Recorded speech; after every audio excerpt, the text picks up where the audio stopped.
Madam కొన్ని apps వాళ్ళు ఎక్కడి నుంచి ఫోన్ చేస్తారో తెలీదు. డైరెక్ట్‌గా మెసేజ్‌లు వస్తాయి. మీ ఎలిజిబిలిటీ 30,000 ఉంది.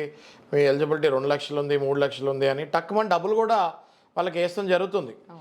ఎప్పుడైతే వీళ్ళు డబ్బులు తీసుకుంటారో తెల్లారి నుంచి వాళ్ళు ఇంట్రెస్ట్ కట్టమని, ఆల్మోస్ట్ మనం ఇంతకుముందు చూస్తే కాల్ మనీ లాగా దానికంటే ఘోరంగా వీళ్ళని వేధించడం జరుగుతుంది. వీళ్ళ పిక్చర్స్ తీసి అలా మొత్తం కాంటాక్ట్స్ అన్నీ అందుబాటులో ఉంటున్నాయి. వీళ్ళ క్లోజ్ ఎవరో చూసుకొని వాళ్ళకి వీడు దొంగ అని చెప్పి వీడు ఫోటో పెట్టి ఫోటో పైన మార్ఫింగ్ చేసి వాడి నుదుటి పైన వీడు దొంగ అని చెప్పి రాసి పెడతాం జరుగుతుంది. ఇలాంటి వాళ్ళని మనం ఎలా ఫేస్ అవ్వాలి సార్? ఆర్బీఐ గైడ్లైన్స్ ప్రకారము ఇవి ఏవి చేయమని చెప్పలేదు ఆర్బీఐ.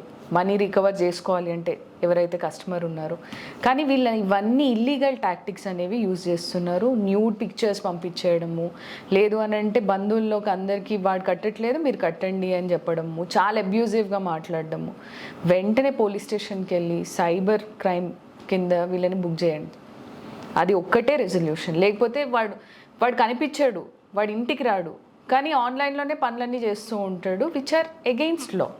సో డెఫినెట్గా వాళ్ళ పైన సైబర్ కేసు అనేది మనం బుక్ చేయొచ్చు. ఓకే.